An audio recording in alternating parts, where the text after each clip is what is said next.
The bells of St. Margaret's at Holcombe had not yet stopped ringing when the chapel doors crashed open, and Marigold Ashcombe forgot how to breathe. She had been speaking the words. She had been speaking them for what felt like hours, though only seconds had passed since the bishop began the binding lines. Her hand was already inside another man's hand. Her voice had already shaped the first syllable of a vow she had sworn she would never utter. And then, the great oak doors at the back of the long stone aisle slammed against the walls behind them, and every head in the congregation turned, and the bishop fell silent, and the ringing in her ears became the only sound in the world. She knew before she looked. She had known the shape of his stride since she was 19 years old. Theron Ravenscar, Duke of Marchwood, stood in the open doorway with rain still sliding from the shoulders of his black traveling coat. He had ridden hard. She could see it in the dark stains across his boots, in the flush along the line of his jaw, in the way his chest rose and fell once, twice, before he found her standing at the altar in cream silk and pearls she had not chosen. His gray eyes locked on hers across the length of the chapel, and the world tilted sideways, and Marigold felt her knees forget how to hold her up. She had written to him for 7 months. 7 months of letters that had never been answered. 7 months of waking before dawn and waiting for the post. She knew now, with the slow, cold certainty of a woman who has just understood she has been deceived, that the letters had never reached him. He had not abandoned her. He had simply not known. "Continue," her father said from the front pew, his voice low and brittle. "Bishop, continue." The bishop hesitated. 200 guests filled the chapel, and every single one of them was watching the Duke who had not been invited. The man beside Marigold, Sir Crispin Folksworth of Grey Linden Hall, did not turn his head. He stood very still beside her, his fingers tightening on hers in a way that was almost gentle and almost not. "Bishop," her father said again. Marigold's voice came out without her permission. "Wait." Every head turned to her. Her mother, sitting white-faced in the second pew, made a small sound. Her father's shoulders went rigid. "Wait," Marigold said again, and the word was steadier now. "I cannot. Please, I cannot. Not until he—" "Daughter." Her father rose. "Finish. Father, please." Theron had begun to walk. Not quickly. He came down the long aisle the way men walk when they know that running would only make a watching crowd cruel. He stopped 6 paces from the altar. He did not look at Sir Crispin. He did not look at her father. He looked only at her, and his voice when it came was quiet and very controlled, and the chapel heard every syllable. "Miss Ashcombe, forgive my arrival. I rode through the night from Aberdeen, and I have only this hour learned of this wedding." Sir Crispin's hand tightened further on hers. "Your Grace," her father said. His voice had found its iron again. "This is a private occasion. You will withdraw. I will not." The chapel made one collective sound, a small intake of breath that traveled along the pews like wind through grass. Sir Crispin finally turned his head, and Marigold saw at last the expression she had been refusing to look at since the carriage arrived that morning. He was not surprised. He was angry, and beneath the anger, something colder watched her, and she realized that her husband-to-be had been waiting for this moment for some time. "Marigold," Theron said, "did you write to me?" She could not answer. "Did you write to me?" He took 1 step closer. "I will not ask twice. I am asking you only because every word of your answer will decide what I do next." "Yes," she said. The chapel exhaled. "How many times?" 11, she whispered. Theron's jaw moved once. He looked then, only then, at her father, and she understood that her father had just lost a battle he did not yet know he had been fighting. "Bishop, I will require a moment with the bride, alone, before any further word of this ceremony is spoken." "Out of the question," her father said. "Sir Crispin." Theron's voice did not change. "You are a gentleman of reputation. You will permit your bride one private conversation before you bind her to you for life. Or you will tell every soul in this chapel why you will not." It was beautifully done. 200 witnesses who would carry every word into every drawing room in 3 counties. Sir Crispin could refuse and be branded a man who feared his own bride's voice, or he could agree and let her go. 5 minutes, Sir Crispin said. His voice was perfectly even. "In the vestry. The door will remain open." "Granted," Theron said. He held out his hand to her. An open palm offered, the way a man offers his hand to someone who is drowning. Marigold let go of Sir Crispin's fingers. She did not look at her husband-to-be. She did not look at her father. She crossed the small distance to the man she had loved since the summer she was 19, and she placed her hand in his, and his fingers closed around hers, and she felt his pulse hammering through the leather of his glove. The vestry door did not quite close behind them. Through the gap, she could see the upturned faces of 200 guests and the white knuckles of her husband-to-be and the blank fury of her father. And somewhere in the back row, a woman in a dark blue cloak, whose hood she could not see beneath. The woman was not weeping. The woman was watching. Theron turned to her, and the controlled mask he had worn down the aisle finally cracked. And he said her name once, very quietly, like a man who had not been certain he would ever say it again. And then he said something she did not expect. "Marigold, there is no time.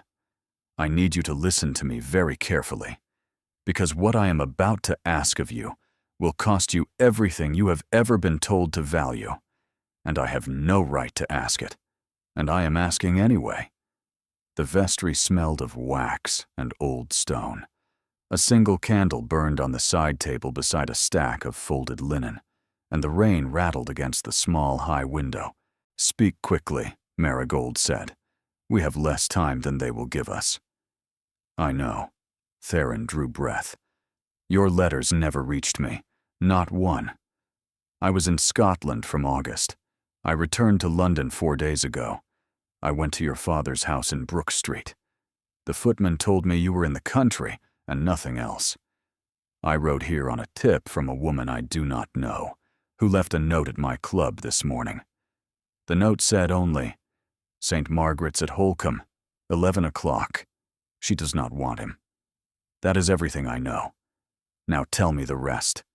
She told him. She told him in fragments, because there was no time for Grace, her father's debts, which she had only learned of in October, the visit from Sir Crispin in November, the arrangement her father had made before she was even consulted, the dowry that did not exist and was being replaced with her person, the letters she had written to Theron in secret, sealed and given to a maid she now understood had been her father's creature, her mother's silence, the decision, made for her in a study she had not been permitted to enter, that she would marry Sir Crispin Foxworth before the end of February, or her family would be ruined by the spring. Theron listened without speaking. When she finished, he closed his eyes for one long moment. "What do you know of him?" "He is 42, a widower, 2 estates. He lost his first wife in childbed 8 years ago. He has no living children. He—" She stopped. "What?" "He frightens me. I do not know why." "Trust that," Theron said. "Always trust that." He paced 2 steps and stopped. "Marigold, I cannot stop this wedding." She felt the floor move beneath her. "Listen, if I take you out of this chapel today, your father will be ruined within the week. Your mother will be turned out of doors. Your brother will be pulled from his college. and Sir Crispin will pursue you across England, with the law on his side and his money behind him. He will find you. He will take you back. And he will be a man publicly humiliated by a duke, and he will make you pay for that for the rest of your life. I have prosecuted 3 of them in the Lords. Then why are you here? Because there is another way, and it is worse than the wedding, and it is the only way I can see. And you must decide in the next 4 minutes whether you will trust me. Tell me. You will marry him. The candle flame guttered. You will marry him today, and you will go to Grey Linden Hall as his wife. You will be polite. You will be quiet. You will give him no cause for suspicion. You will write to me from the moment you arrive, and you will write only what a respectable acquaintance would write, and you will do this for as long as it takes me to find what I already suspect is there. Because Sir Crispin Folksworth's first wife did not die in childbed. She stared at him. I have heard the rumor for 3 years. I never moved on it because I had no cause to. I have cause now. There is a midwife in Yorkshire who was paid to disappear. There is a physician in Bath who signed a certificate he should not have signed. There is a sister of the first wife who has not spoken her brother-in-law's name since the funeral. If any one of these threads holds, your marriage today will be void within 6 months. Not annulled. Void. As though it never occurred. A man cannot bind a second wife if his first wife was not lawfully released from him. And while I find out, I need you alive, and I need you safe, and I need you inside his house, where you can see what no one else can see. You are asking me, Marigold said slowly, to marry a man you suspect of murder, to live in his house, to spy on him for you. Yes. For how long? 3 months. 4.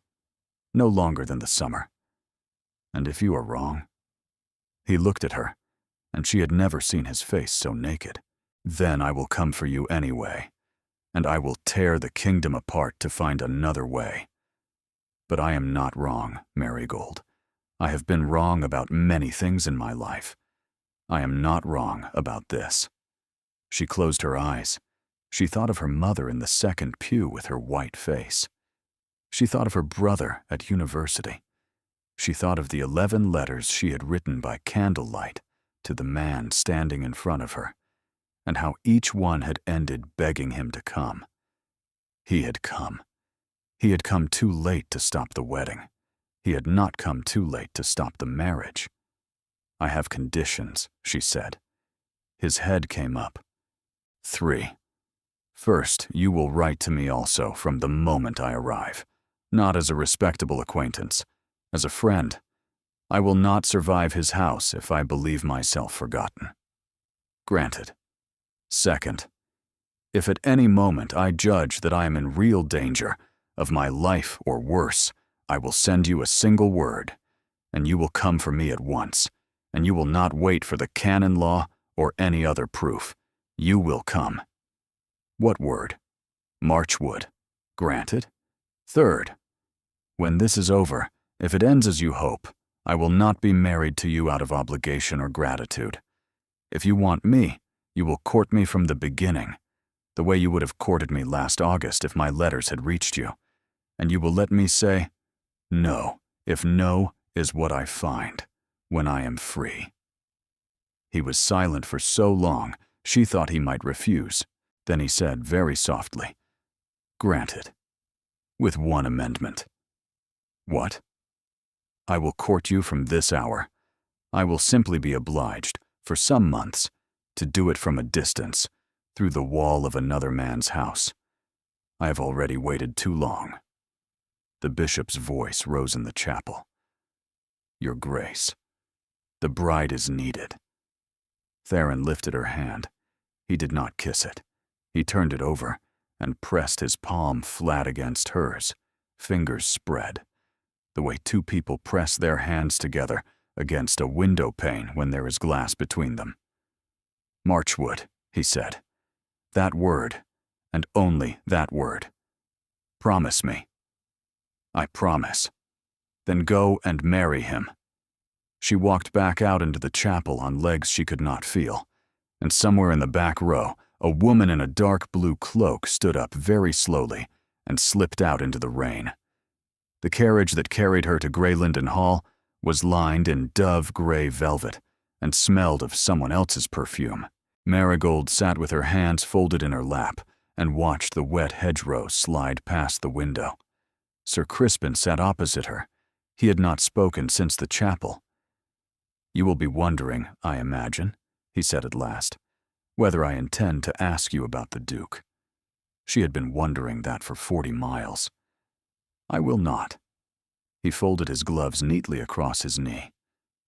"I observed him. I observed you. I observed your father. The matter is closed. You are my wife, Lady Falksworth, and the past hour of this morning will not be referred to again, by either of us, in this carriage or in any other place. Do we understand each other?" "Yes." "Good." He smiled. It was a small civil smile, and it did not reach his eyes. "I have one further observation. You are an intelligent woman. I knew that when I asked for you. I prefer an intelligent wife. A foolish one is a misery to live with. However, an intelligent wife who imagines herself cleverer than her husband is also a misery to live with, and that misery falls more heavily upon her than upon him. I trust you will not require me to teach you the difference. Yes, good." He turned his face to the window. "We will arrive in 2 hours. You will find Mrs. Honeysett, the housekeeper, an admirable woman. She has served the estate for 31 years and has my complete confidence. I have engaged a lady's maid for you. Her name is Deepika. She came on the recommendation of Lady Marchmount, whose house I trust." The hedgerows kept sliding past. The rain slackened to a fine gray mist, then to nothing, and weak February sunlight broke across the hills. Greylinden Hall, when it appeared, sat in its valley the way a closed fist sits on a table, square and dark, and surrounded by yew hedges so high they hid the lower windows from the road. There were no gardens visible. There was no orchard. Mrs. Honeysett stood on the step in black bombazine. She was a woman of perhaps 60, with iron-gray hair drawn back so tightly it pulled at the corners of her eyes, and she curtsied to Sir Crispin first and to Marigold second, and the order of the curtsies was not lost on anyone. "My lady, welcome to Greylinden Hall." "Thank you. Deepika is laying out your evening dress. Sir Crispin keeps country hours. Dinner at 6. Mr. Locke, the steward, will wait upon you tomorrow morning. The chapel is on the south side of the house. Service is at 7 on Sunday mornings. Sir Crispin attends without exception." "I see. Thank you, Mrs. Honeysett. I should like to go to my rooms." The housekeeper led her up a wide stone staircase under the painted gaze of 3 generations of Falksworth ancestors, all of whom had the same long jaw and the same flat, watchful eyes. The room was on the 2nd floor, at the end of a long passage hung with hunting scenes. The door was opened from inside before Mrs. Honeysett touched the handle, and a young woman in a starched white apron stepped back and curtsied. "My lady, I am Deepika." She was perhaps Marigold's own age, with a serious oval face and very dark hair coiled neatly under her cap. Her English was precise. Her eyes, when Marigold met them, were not the eyes of a servant who had been in a great house for 30 years. They were the eyes of someone already taking the measure of her new mistress, and Marigold, who had been raised among servants and knew the difference, felt a small uncoiling of relief in her chest she did not understand until later. "Thank you, Deepika.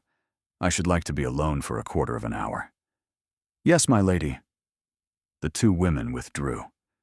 Marigold stood alone in the room that was now hers, looking at faded pink silk on the walls and a four-poster of black walnut hung with rose-colored velvet, and a writing desk by the window, and an empty hearth, and a portrait above the mantel of a young woman in a high-waisted gown of pale yellow, holding a small white dog. She crossed the room and stood in front of the portrait. The name was painted on the lower edge of the frame in small gold letters.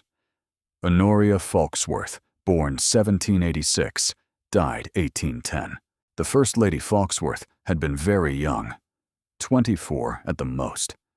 She had a soft, round face and slightly anxious brown eyes, and a small mole at the corner of her mouth, and on the third finger of her left hand, she wore a wedding ring set with a single dark stone.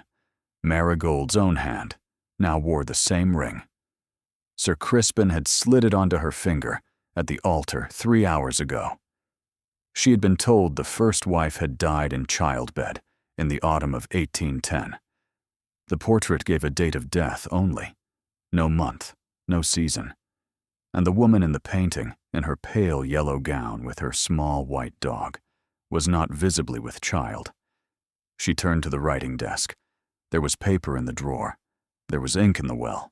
There was a fresh quill beside the standish, freshly cut, as though someone had prepared it for her arrival. She sat down. She drew a sheet of paper toward her. She dipped the quill. Your Grace, I am safely arrived at Greylindon Hall.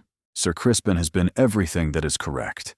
The household is well appointed, and my lady's maid, a young woman called Deepika, seems competent and kind. I write only to assure you of my safe arrival. One small curiosity I will mention, since you are a lover of portraits. There is a painting of the First Lady Falksworth above the mantel in my dressing room. The lady is shown holding a small white dog. The frame bears her name and the year of her death, but no month. Should you ever chance to know the season of her death, I would be curious to learn it. The painting does not seem to me the painting of a woman expecting a child, though I am told she died of one. With my respectful regards, your obedient servant, Marigold Falksworth. She read it twice. She blew on the ink. She sealed it with a wafer and addressed it to His Grace the Duke of Marchwood at his London house, and she put it inside her glove. A soft knock came at the door. My lady, Sir Crispin has sent up to remind you that dinner is at 6. Come in, Deepika. The door opened. Deepika stepped inside. She closed the door behind her without being asked, and crossed the room and stopped beside the bed. My lady, she said, very low, I was sent to you by a woman in a dark blue cloak who attended your wedding this morning. She told me to tell you, when we were alone, 3 words. May I say them now? Marigold could not speak. She nodded. She is alive. The candle on the writing desk had burned to a stub by the time Marigold trusted herself to speak. Tell me everything. I cannot tell you everything, my lady. I do not know everything. I know only what I was told and what I have observed in this house since I arrived 3 weeks ago. 3 weeks? You came before me. Yes, I was placed. By whom? By the woman in the blue cloak. Her name is Aurelia Whitstone. She is the elder sister of the First Lady Falksworth. She paid for my passage from Calcutta 4 years ago when my father died. She found me a position with Lady Marchmount, who is her cousin. She arranged that my name be put forward when Sir Crispin inquired after a lady's maid for his new bride. He believes I came on Lady Marchmount's recommendation alone. And the First Lady Falksworth. Mrs. Whitstone believes she is alive. She has believed it for 8 years. In the autumn of 1810, Mrs. Whitstone received a letter from her sister, written from this house, dated the 3rd of October.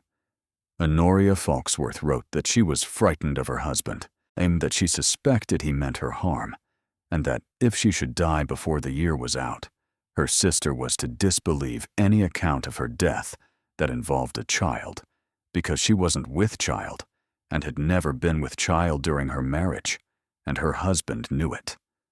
The letter ended with the words, "If I disappear, do not believe I am dead until you have seen me in the ground with your own eyes."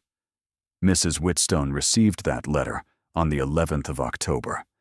On the 17th, she received a second letter from Sir Crispin, informing her that her sister had died in childbed 3 days earlier, and had been buried already in the family vault, by his order, because the season had been warm and there had been no time to delay. Marigold felt the cold of the room settle into her bones. She was not permitted to see the body. She was not permitted to attend the funeral. By the time she arrived, the vault had been sealed. 3 months ago, Mrs. Whitstone received a third letter, unsigned, posted from a small town in the north of Yorkshire. It contained only 6 words. What words? "Your sister sends her love still." A log fell in the hearth, and Mrs. Whitstone believes her sister has been hidden somewhere these 8 years. She believes it. She cannot prove it. When she learned 2 months ago that Sir Crispin had betrothed himself to a young lady whose father was in difficulty, she understood she had run out of time. She could not warn you publicly, so she placed me beside you. And she sent word to His Grace, the Duke of Marchwood, because she has known these 3 years that he loved you, and she judged that he was the only man in England with the rank and the personal motive to act. She wrote to him twice. The second letter she pressed into the hand of a porter at his London club this morning. She rode through the night to be at your wedding herself, in case you should refuse him. I did not refuse him. She rose from the writing desk. Her legs held her this time. She crossed to the mantel and looked up at the painted face. "Deepika, if she is alive, then my marriage today is no marriage." "No, my lady." "Why did you wait until tonight to tell me? You have had 3 weeks to find a way to warn me before the wedding." "Because Mrs. Whitstone instructed me you were to be told only after the wedding, and only after His Grace had spoken to you. A frightened bride who fled the altar would only have confirmed her father's ruin and her own destruction. A married woman, placed inside this house with a maid she could trust and a duke at her back, was the only configuration that gave her sister any chance of being found alive. She required me to wait. It was the right answer. There is a letter inside my glove. It is to His Grace. It must reach London tomorrow by the fastest post. Can you do this without Mrs. Honeysett knowing?" "Yes, my lady. There is a boy in the stables, the undergroom. His name is Pip. He owes me a favor. He will carry it himself to the next coaching inn and put it on the London mail." Marigold drew the letter from her glove. "Take it. Hide it. Send it at first light." Deepika slid it inside the bodice of her dress. She curtsied. "Will my lady require anything else?" "One thing.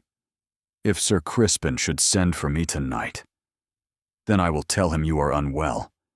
I will tell him this every night for as long as you require it. He will not press me. A man who values the appearance of patience cannot be seen to force a frightened bride on her wedding night. He will wait 3 nights, perhaps 4. After that, we will need another plan. Then we have 3 nights to think of one. Yes, my lady."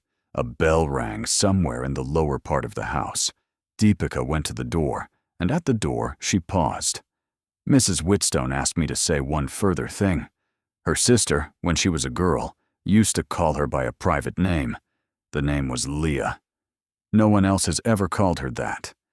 If you should hear that name spoken in any house, by any voice, you are to remember it, and to send word, and I will send word to her, and she will come. Leah. Leah, my lady. Good night." The door closed. Marigold stood alone, and somewhere 2 stories below her in this fist-shaped house, her husband sat at his writing desk, drinking the last of his hock, beginning a letter she would never read. She did not sleep that night. Around 2:30 in the morning, she heard the floorboard outside her door creak. She heard the breath of a figure who paused there for the space of 3 slow breaths, and then walked silently away down the passage. But she heard the floorboard. The first letter from His Grace arrived on the 4th morning, hidden inside a folded broadsheet from London, wedged between the 3rd and 4th pages of the Morning Chronicle. The newspaper had been delivered to the kitchen door by a man on a fast horse who did not give his name. Deepika brought it upstairs herself. The letter was short. My dear Lady Falksworth, I trust this finds you in good health. I write only on the small matter you raised in your last note. I have made inquiries, as a lover of portraits, into the painter you mentioned, and I am now reasonably certain the work is by the hand we suspected, though painted earlier than we supposed, perhaps in the spring of 1810 rather than the autumn. The season of the lady's death I have not yet been able to confirm, but I have written to a clergyman of my acquaintance in Yorkshire who may have knowledge of the matter. I should know more within the fortnight. With affectionate remembrances to my sister, who sends hers, Marchwood. She read it slowly, the way a person reads a code. He had told her, in the only language they could safely use, that he had begun the work. The painter, meaning the lie, was older than they had thought. He had a man in Yorkshire. She would hear from him again within the fortnight, and she was not forgotten. She held the letter to the fire until it was ash, and crushed the ash with the poker. He had signed himself simply Marchwood, the single word she had named in the vestry as her word of last resort. He had taken that word and turned it into his signature. He was telling her, in the only way he could, that he was carrying it with him every day. The days began to take a shape. Sir Crispin rose at 6, rode out across the home farm, returned at 9 for breakfast, retired to his study from 10 until 1, took luncheon with his wife, walked in the yew garden alone from 2 until 3, returned to his study, dined at 6, sat in the drawing room from 7 until 9, while he read aloud from a volume of sermons, and went to his own bedchamber at 10. He did not come to hers. Deepika had told him on the 3rd night that her ladyship was unwell. On the 5th night, Deepika had told him her ladyship's monthly courses had begun, and Sir Crispin had received this with the same measured smile he gave everything, and had said only, "Convey my hopes for her swift recovery." He was waiting in the way a man waits who has done this before. In the 2nd week, he began to take her with him to the chapel. The curate was a thin, pale young man called Mr. Branwell Otley, who read the lessons in a voice so soft it could not be heard from the 3rd pew, and who did not look at Marigold when she passed him at the door. Sunday by Sunday, she watched the curate's hands tremble on the edges of his prayer book, and understood, somewhere in the 2nd Sunday, that the curate of Grey Linden was afraid of her husband too. She made no move to speak with him. Not yet. In the 3rd week, Sir Crispin's sister came to dine. Her name was Mrs. Verena Drummond. She was perhaps 45, taller than her brother, with the same long jaw and flat, watchful eyes, and a thin mouth that smiled often without warming. She wore black silk and 3 rings of mourning, though Marigold could not discover for whom she mourned. She had come, she said, to welcome her new sister to the family. She watched Marigold throughout dinner, the way a hawk watches a small movement in long grass. "Tell me, Lady Falksworth, how does country life suit you?" "Very well, madam. I have a great deal more time to read." "And what do you read?" "The sermons of Bishop Beveridge at present." "At my brother's recommendation." "Yes. How dutiful." The smile did not warm. Honoria, you understand, wasn't a reader. She had no great mind. My brother was much disappointed in her. He values an intelligent wife. I am pleased he has found one this time. Marigold did not look at her husband. She felt his attention on her, like a hand on the back of her neck. I am sorry to hear that the First Lady Foxworth wasn't happy in her reading. I am told she was a woman of great gentleness. Who told you that? I do not recall, madam. It is the kind of thing one is told. By whom? The silence at the table was the silence of a room in which a small, sharp object has just been dropped onto a stone floor. Sir Crispin lifted his glass. He did not drink from it. Verena, he said mildly, my wife is very newly come into our family. She has heard, I am sure, only the kindest things from the kindest sources. Let us speak of pleasanter matters. Tell us how you found your sister in Bath. The conversation moved. After dinner, Mrs. Drummond didn't stay. She drank 1 cup of tea, kissed her brother on the cheek, kissed Marigold with lips that were perfectly cold, and got back into her chaise and drove away into the dusk. My lady, Deepika said quietly behind her at the window. I know. She came to look at me. She will be back. That night, Marigold wrote her second letter to Theron in the careful coded language they had begun to share. She mentioned the sermons. She mentioned the curate. She mentioned that her husband's sister had called and had asked who had told her ladyship that Honoria Foxworth was a woman of great gentleness. Pip the undergroom rode it 12 miles before dawn to a coaching inn on the Great North Road, and 3 days later, it lay on the breakfast table of the Duke of Marchwood in Brook Street, London, and Theron read it standing up, did not finish his coffee, and went directly to his study to write out the names of 3 men he intended to send into Yorkshire by the end of the week. Around 2:30 in the morning, she heard the floorboard outside her door creak again, and this time she knew who it was. She got up. She walked silently to the door. She put her ear against the wood and listened, and the breathing on the other side listened back. They stood like that, the bride and her husband, with 1 inch of oak between them, for the space of a slow minute. Then Sir Crispin Foxworth turned and walked back down the passage to his own room. Marigold understood that her 3 nights had become 21, and that the next time he came, he might not turn away. The third letter from Theron came on a wet morning at the end of February, hidden inside the spine of a book. The book was a slim volume of the sermons of Jeremy Taylor, sent up with the household post and slid open by Sir Crispin himself in the breakfast room. He had glanced at the inscription on the flyleaf, to Lady Foxworth, with the compliments of the Duchess of Marchwood, who heard from her brother that her ladyship is studying the divines, and had handed it down the table without comment. He had not opened the book. It was only when Marigold sat at her writing desk that afternoon and turned the volume over in her hands that she felt the slight thickening of the spine, and only when Deepika eased the leather backing away that the folded slip of paper fell out into her lap. Theron's hand, smaller than usual. My dear lady, 3 things, briefly. The clergyman in Yorkshire has been found. He keeps a small household in a village on the moors, 3 days' ride north of York, supported by a quarterly remittance from a London bank traced to an account in your husband's name. There is a woman in the upper rooms of his house who has not been seen in the village these 8 years, but who is heard. He tells the villagers she is his sister, Mad, who must be kept from sight for her own sake. I have a man watching the house. I will not act yet, not until I have placed enough men around the village to be certain that when we move, she cannot be moved first.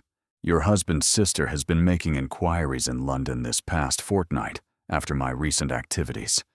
They suspect. Not yet what. Only that something. Do not write me again from the chamber if you can avoid it. There must be a corner of that house that no one watches. Find it. Write me from there.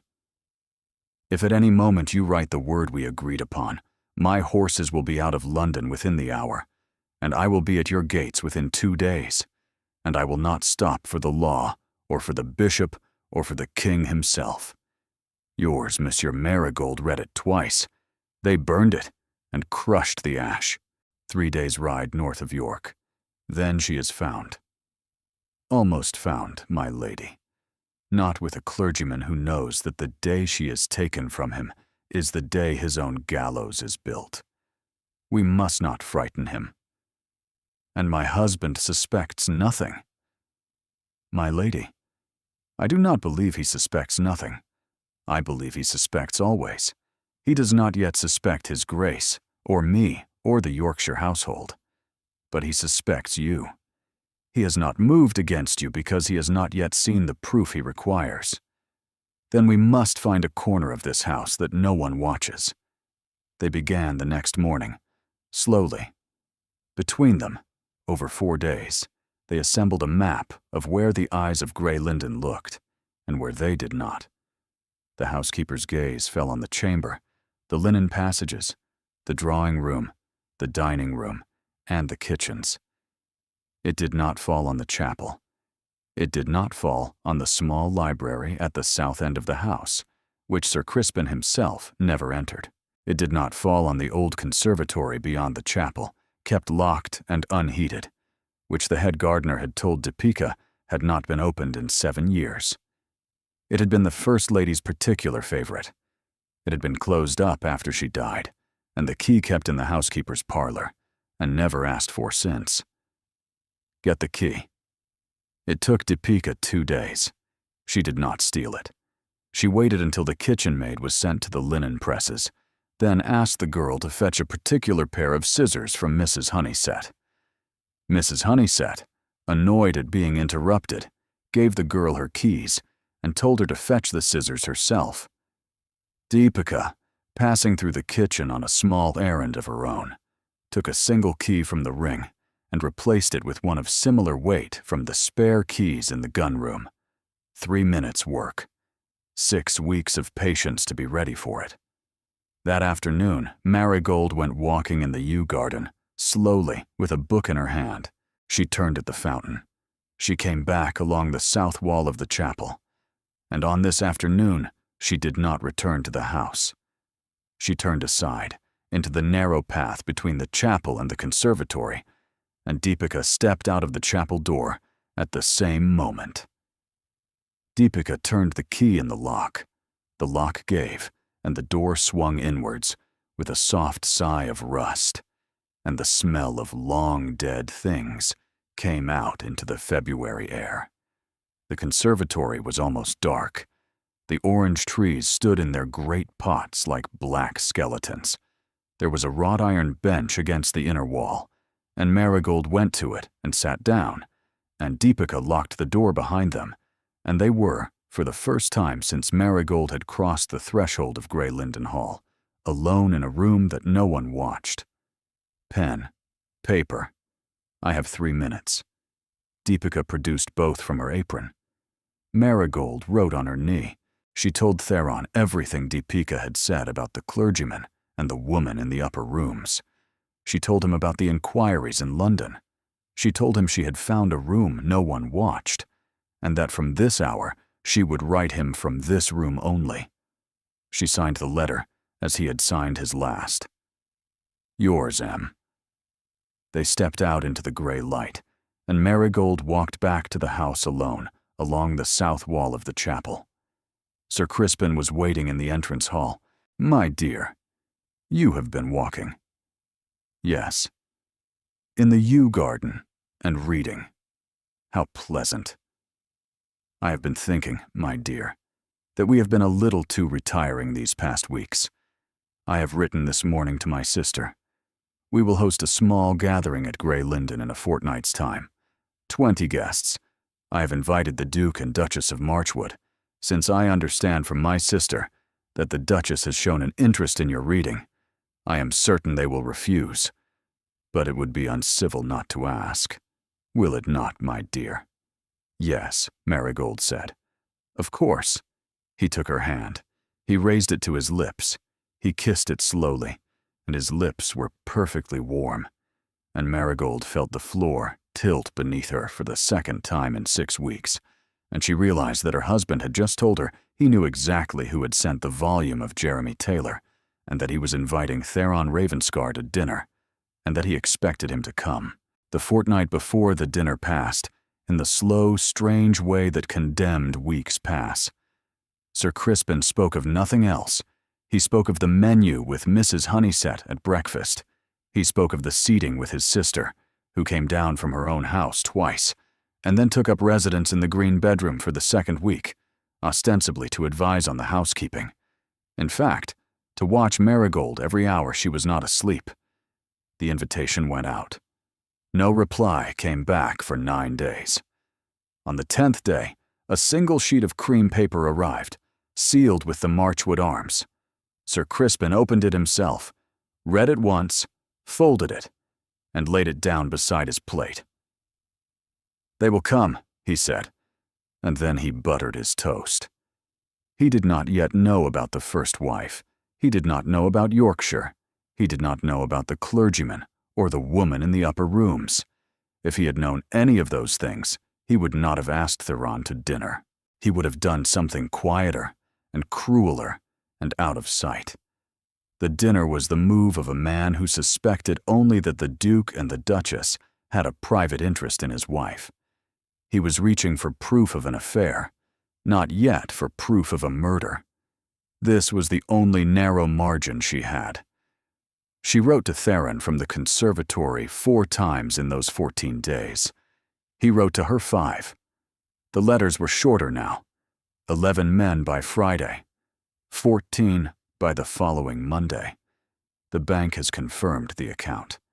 The remittance for March was paid 2 days ago. No alarm has reached the village. The woman in the upper rooms was heard singing on Tuesday morning. She is alive, and not yet ill. Hold on, my lady. She held on. She held on through the fittings, and through the rehearsals of the table. She held on through the Sunday before the dinner, when she sat in the front pew and watched the curate fumble the lesson, and saw that his hand was shaking so badly he could not raise it without bracing it with the other. He looked at her once at the chapel door, and his eyes said something his mouth could not. She held on through the morning of the dinner itself. At 3, Deepika arranged her hair. At 4, the first carriages came up the drive.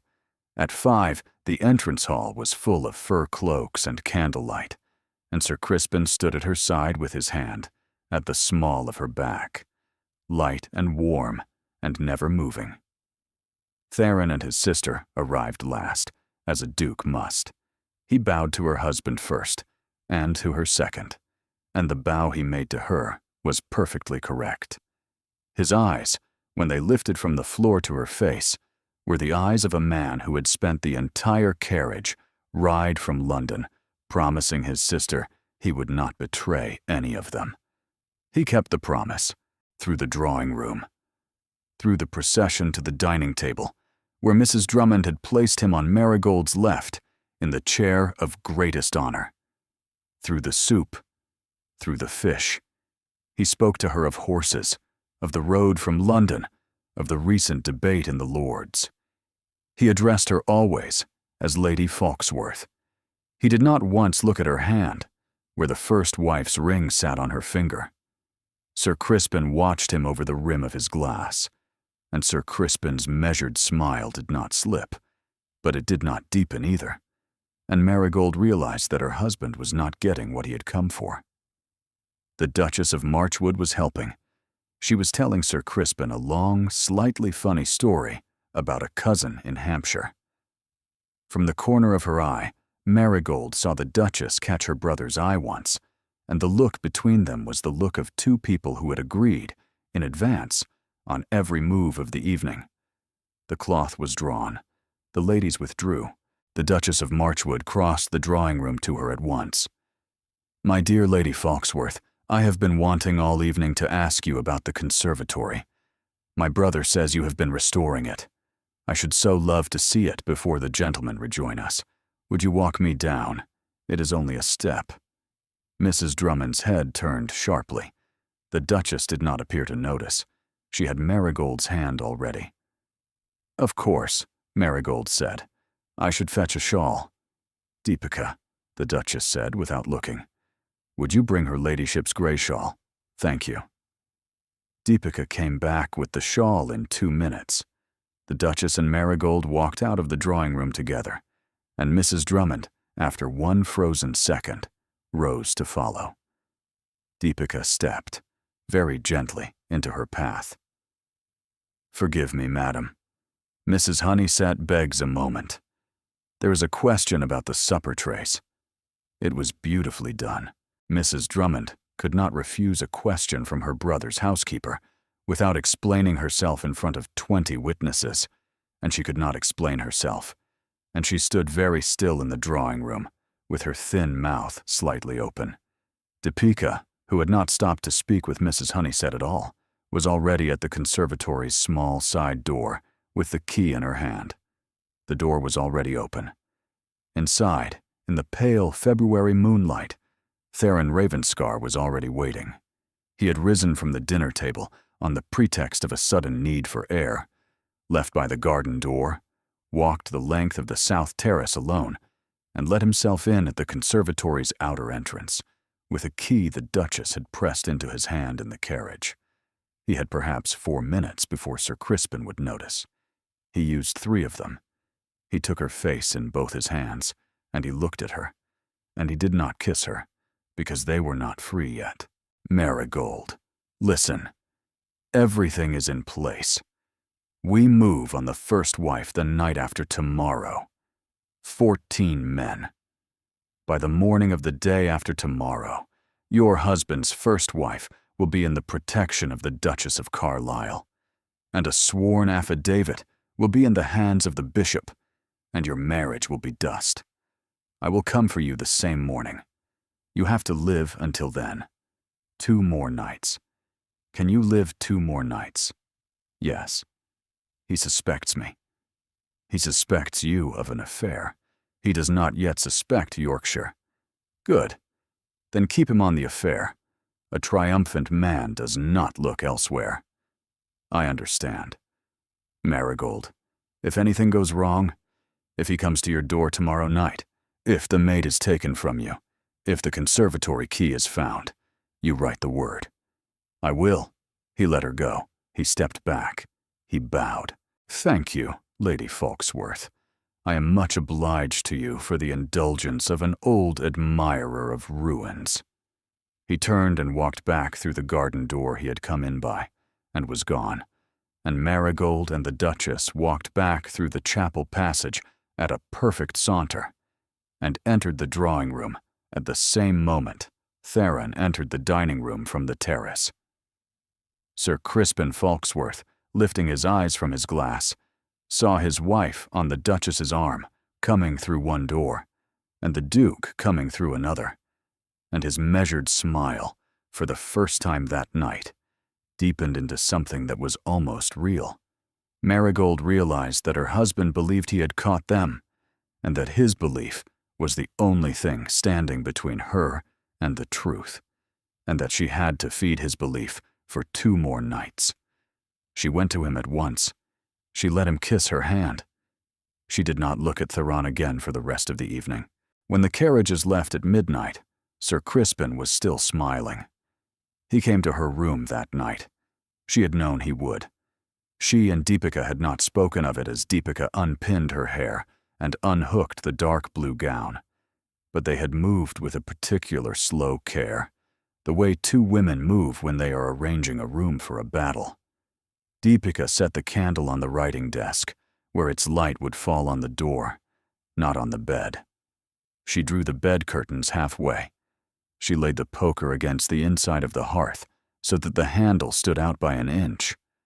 I will be in the dressing room, my lady. I will not sleep. Thank you, Deepika. My lady, the word. I know.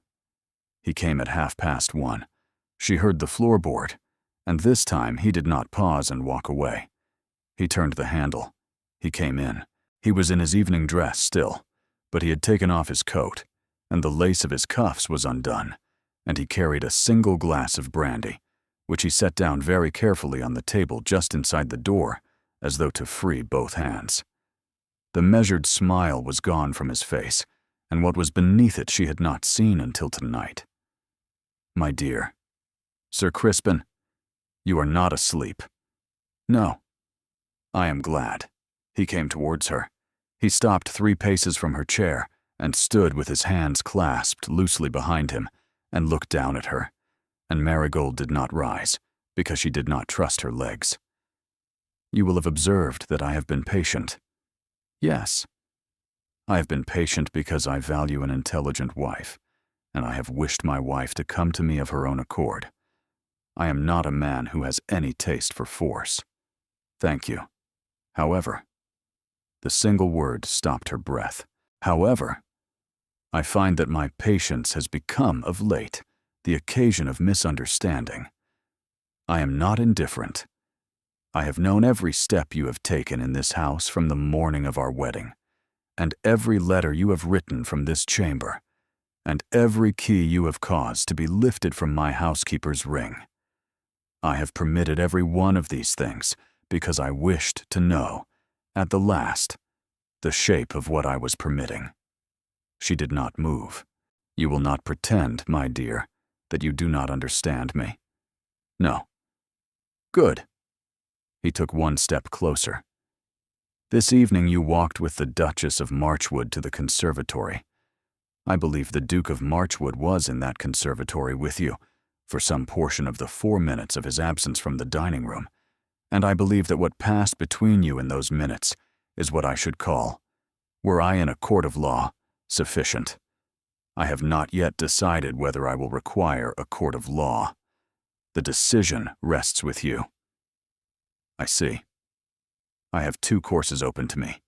The first will end with a duke disgraced in the Lords, with a young woman ruined in every drawing room of England, and with a father in the King's Bench prison for debts I will be quite willing to call in. The second is the course of a husband who is satisfied, in private, by the conduct of his wife, from this hour forward. A husband whose wife no longer writes letters to dukes, no longer entertains duchesses in conservatories, and no longer requires the assistance of foreign maids and stable boys. A husband whose wife attends to her husband as a wife should, beginning with this present hour, in this present room. Do you understand me?" "Yes." "And which course do you choose?" She rose.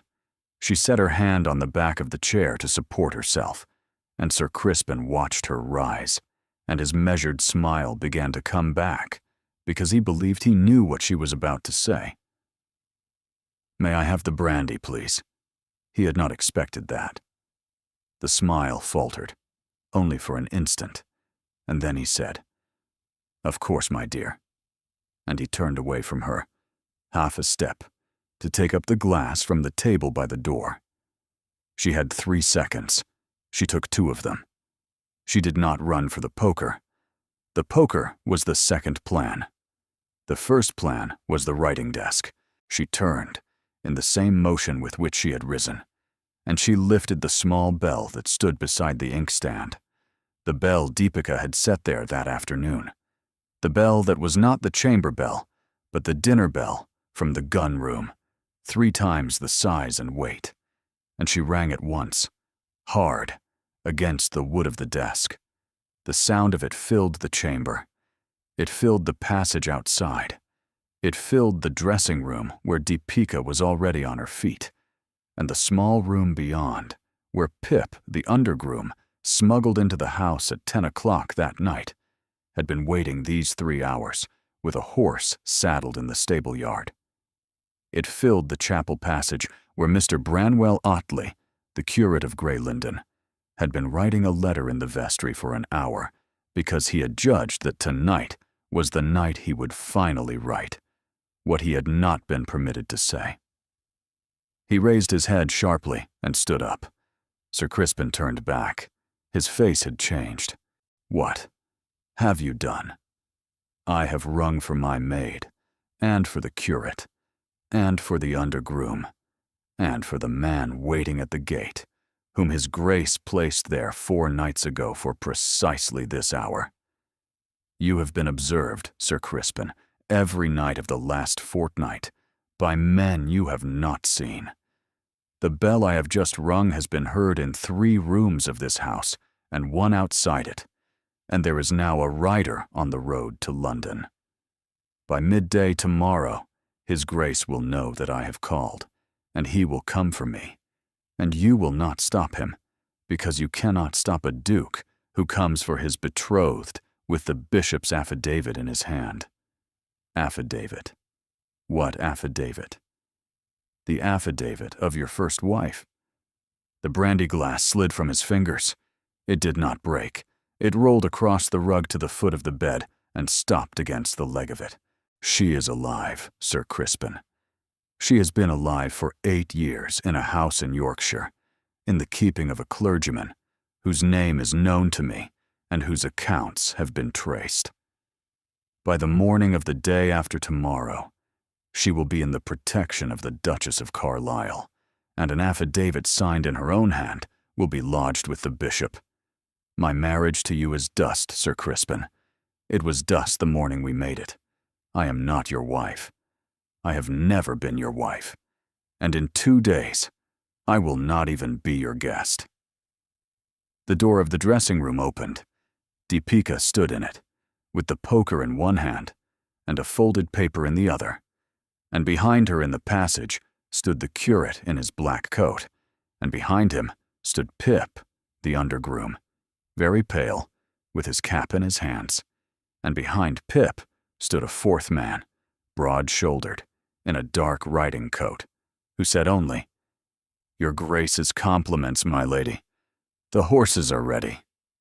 Sir Crispin Falksworth looked at the 4 of them. He looked at his wife. He did not move. "My lady, His Grace would have me say only 1 word to you if you should require it. Marchwood. Marchwood, my lady. Then we ride." She did not look back at her husband. She walked past him to the door. Deepika fell in beside her with the poker. The curate fell in behind. Pip ran ahead with the candle.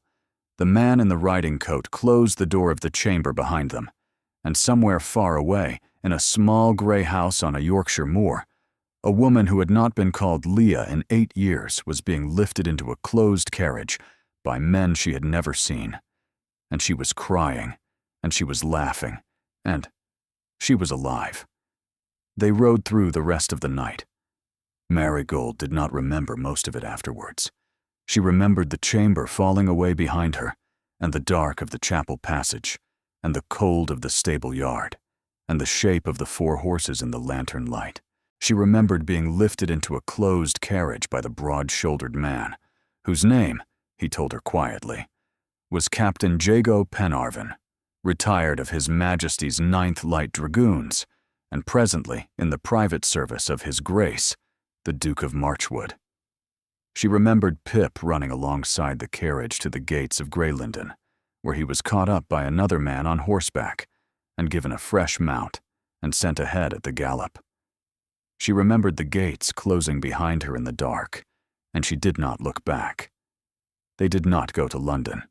London was the obvious road, and the obvious road was the road Sir Crispin would send his men down within the hour.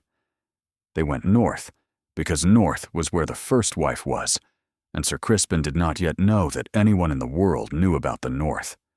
They drove 3 hours through the dark to a small posting inn called the 3 Crowns at Welbury. Marigold did not undress. She lay down with Deepika in a chair beside her, and she did not sleep. And at 6 o'clock in the morning, Captain Penarvin knocked once on the door. "My lady, there is news." She sat up at once. "Yorkshire is done. The clergyman is in irons. The lady is alive and in the carriage of the Duchess of Carlisle, who took her up at 4 o'clock this morning at the village inn at Easby, and is presently driving her south to Carlisle Castle. She came willingly the moment the Duchess named her. She is weak, but she is well. She has been kept in a single suite of rooms for 8 years, but she has not been ill-used. The clergyman fed her and gave her books and let her walk in a small walled garden twice a week. She has all her wits. She has, in fact, kept a journal. Marigold pressed her hand against her mouth. For 8 years. In small hand on the blank pages of the books the clergyman gave her. She wrote her own affidavit, my lady, in that journal, in the form of a long letter to her sister, on the chance that anyone might one day read it. The Duchess of Carlisle has the journal. The bishop will have it by tomorrow night. And His Grace rode out of London at 4 o'clock this morning. He will be here at this inn by noon.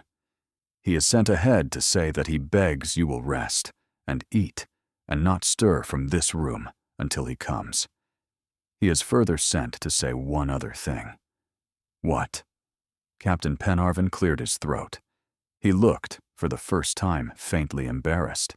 He has sent to say, my lady, that the second of your 3 conditions has been honored, that the third remains in your gift, and that he is presently riding very fast in the hope of being permitted to begin upon the third.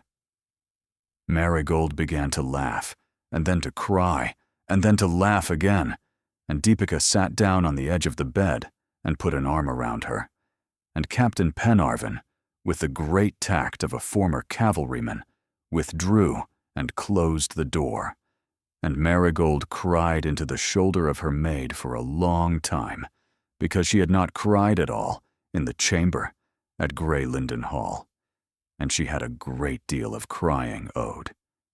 He came at 11:45. She heard the horses in the yard.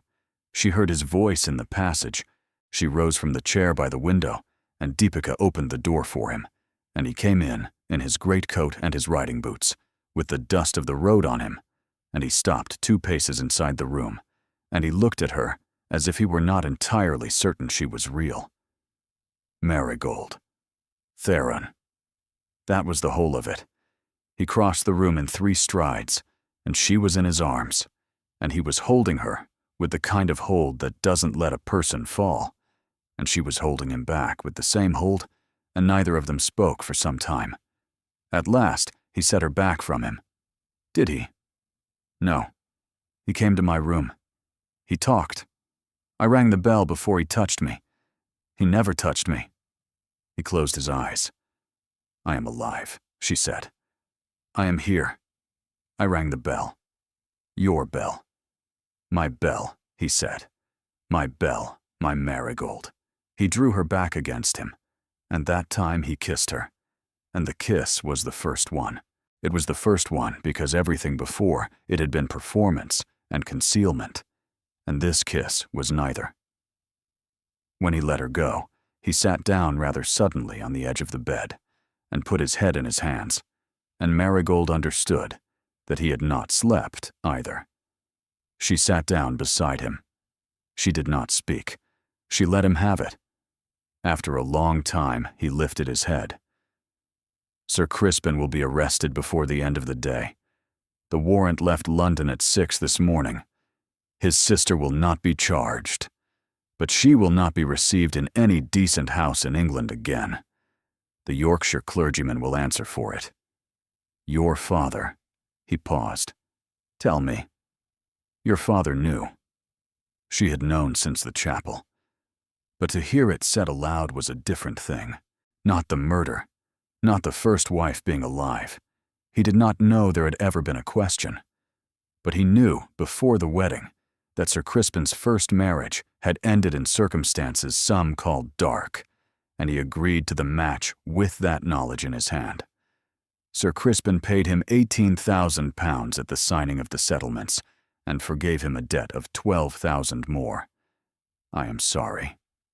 And my mother. Your mother knew nothing. She has been in Brook Street these 3 days, weeping at every post, in case there was news of you. She has refused to receive your father since the morning of the wedding. Marigold looked down at her hands.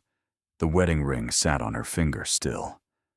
She lifted her hand and worked the ring slowly off and set it on the small table by the bed. It is dust. It is dust. The journey to Carlisle Castle took 2 days. They did not hurry. Theron traveled with her in the closed carriage, and Deepika traveled with them, and Captain Penarvin rode alongside. Theron sat opposite Marigold and did not touch her, because he had said in the inn parlor at Welbury that he would not court her while she was still legally bound to another man, and he meant it. They spoke instead. They spoke for 2 days. They spoke of the 7 months of letters and the years before that, and the summer she had been 19. They spoke of his father, who had died in the first year of their separation, and her grandmother, who had died in the second. They spoke of horses and of books and of a particular kind of plum that grew in the orchard at Marchwood Park. By the time the towers of Carlisle Castle rose against the gray northern sky, Marigold understood that she had lost 3 years of his life and gained them back inside one carriage. Aurelia Whitstone met them at the door of the castle. She was a small woman, smaller than Marigold had expected, with iron-gray hair and the same anxious brown eyes Marigold had seen in the portrait above the mantel at Greylinden, 8 years older. She did not weep. She took both of Marigold's hands and held them for a long moment, and then she said, very quietly, "Thank you for ringing the bell. Where is she?" "In the yellow morning room. She has asked for you." The yellow morning room had a fire, and a small white dog, and a window that looked out over the river. The woman in the chair by the fire was 32 years old, and looked 40, and she rose when Marigold came in, and the dog rose too, and made a small, unhappy sound, and the woman put her hand down to quiet it, and looked across the room at the second wife of her husband, and the second wife of her husband looked back at her, and neither of them spoke for the space of perhaps 10 seconds. Then the First Lady Foxworth crossed the room and took Marigold's face in her hands and kissed her on the forehead and said, "Sister, welcome home." Marigold did not weep until she had been kissed. They stayed at Carlisle Castle for 8 days. The bishop signed the document at 20 minutes past 10 on the morning of the 8th day, exactly as Theron had promised. The marriage of Marigold Ashcombe to Sir Crispin Foxworth, contracted at St. Margaret's at Holcombe on the 1st of February, 1818, was declared void. Not annulled. Void. As though it had never occurred. The bishop kept the document. He gave Marigold a copy in his own hand. She walked out of the bishop's library on the morning of the 8th day, and Theron was waiting for her in the long stone passage with a small green leather case in his hand. "Lady Marigold Ashcombe, Your Grace, I asked you in the inn parlor at Welbury whether I might ask you again on the morning the bishop signed. You did. It is the morning the bishop signed." He went down on one knee in the long stone passage of Carlisle Castle, with the document in her hand and the small green leather case in his, and there were no witnesses except a pair of stone saints in a niche behind him, and the small white dog, who had come along to see, and Aurelia Whitstone, who had come to the door of the bishop's library to see her sister come out, and who saw something else instead, and stopped, and said nothing. "Lady Marigold Ashcombe, I have loved you since the summer you were 19. I went to Scotland in the autumn of last year because I could not bear to be in the same country as you and not court you, and I judged, foolishly, that absence would teach me something. It taught me nothing. While I was teaching myself nothing in Scotland, you were sold by your father to a man who had killed once and would have killed again, and I didn't come for you, because your letters did not reach me. I will not say I am sorry, because I am sorrier than any word I know. If you will have me, I will spend every day of my life that remains being the man who came when you rang the bell. Will you marry me? Yes. In the autumn. In the autumn. In a chapel of my choosing. Granted. He opened the small green leather case. The ring inside was not the ring that had sat on her finger for 6 weeks at Greylinden Hall. It was a thin band of gold, with a single emerald, the color of summer leaves. And Marigold knew without asking that it had been his mother's. "With one amendment," he said. "What amendment?" "You will permit me, between this morning and the autumn, to court you." "Granted," she said, with great enthusiasm. He laughed. He stood up. He put the ring on her finger. He kissed her hand. He kissed her properly in front of the stone saints and the small white dog and Aurelia Whitstone, who at last allowed herself a smile, the first smile Marigold had seen on her face since they had met. The bells of the cathedral across the river rang the half-hour. They were not the bells of St. Margaret's. They were not the bells of any place that had hurt her. The wedding was not in late autumn.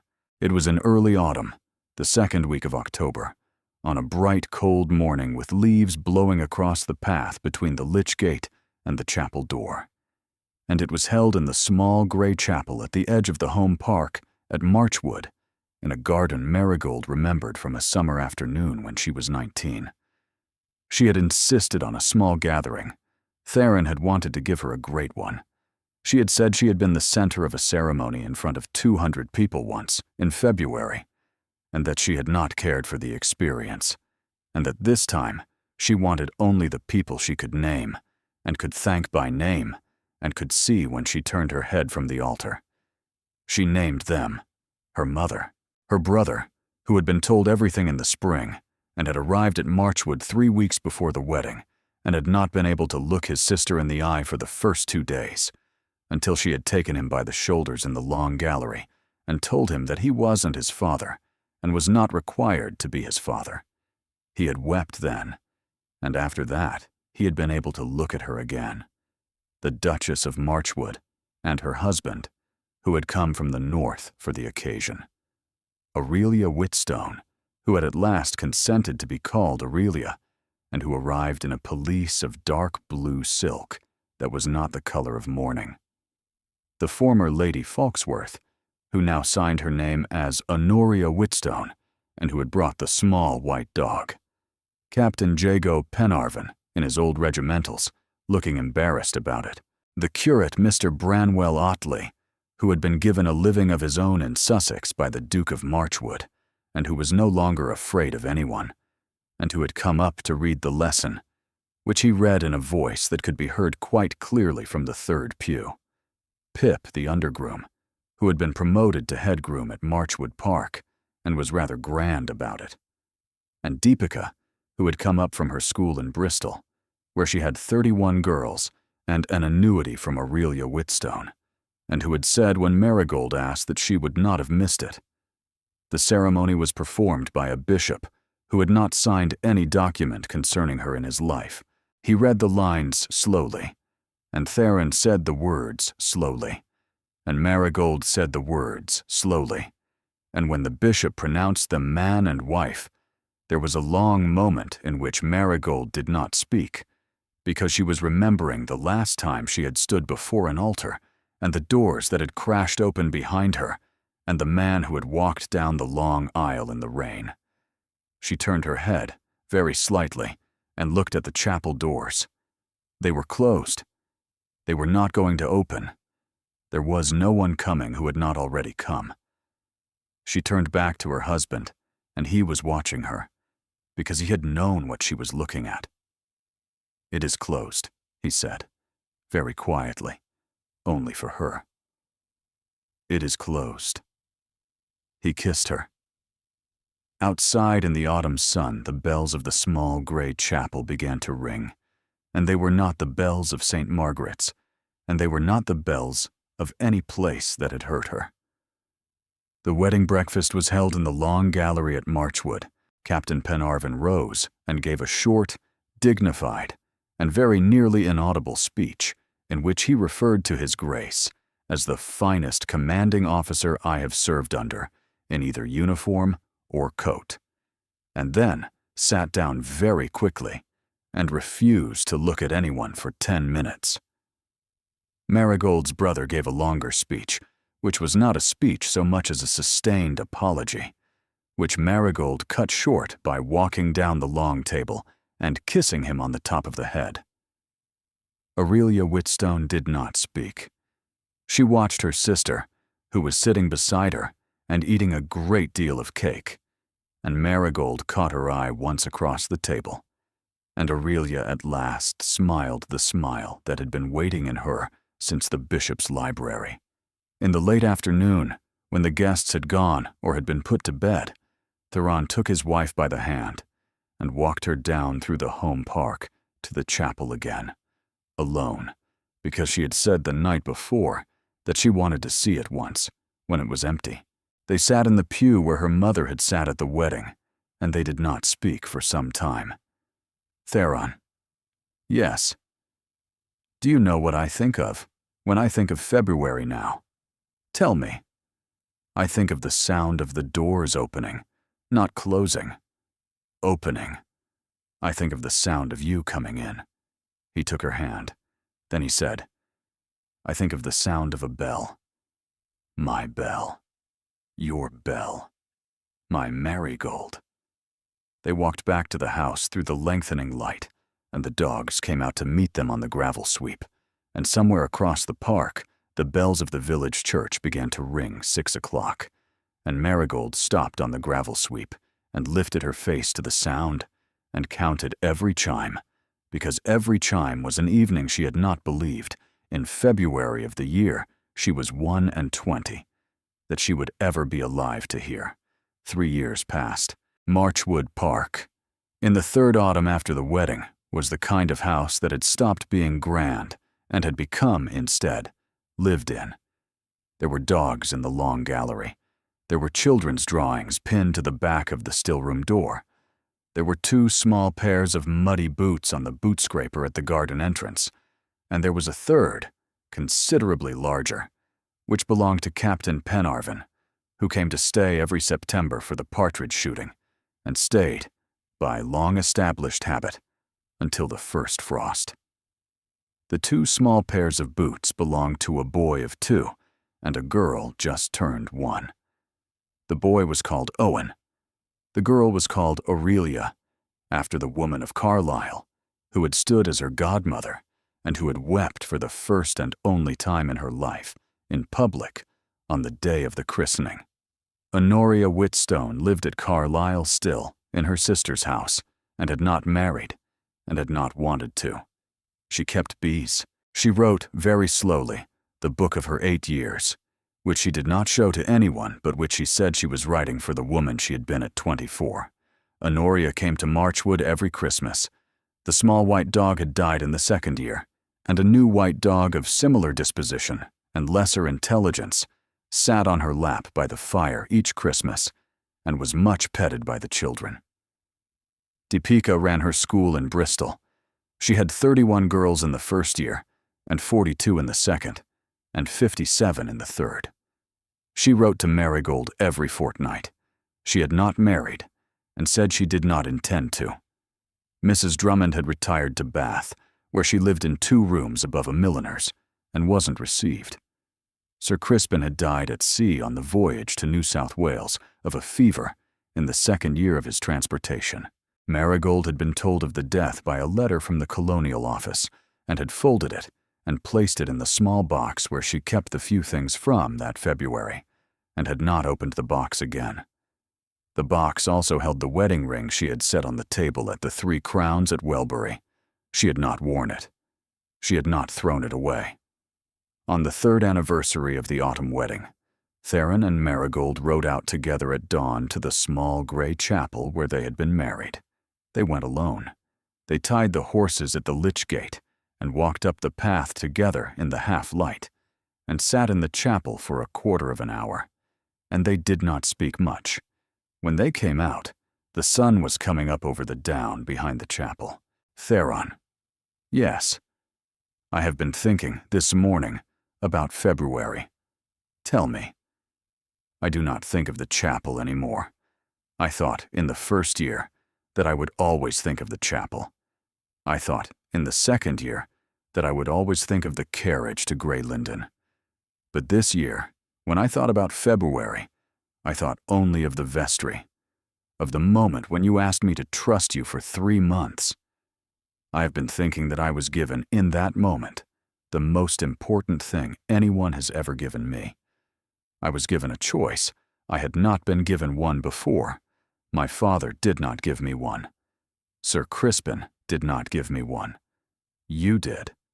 And the decision was mine. And every morning since has been built on that decision. I wanted you to know that. He did not answer for a long time. When he did, his voice was rougher than she had ever heard it. My Marigold. Yes, I think of the bell. I think of the moment when it rang. And I thank God every day that you are the kind of woman who, when she is given 3 seconds in a room with a man like that, takes 2 of them and uses them to ring the bell. You have always been the one who chose. You chose to write to me for 7 months when no answer came back. You chose to walk into the vestry. You chose to marry him because I asked you to.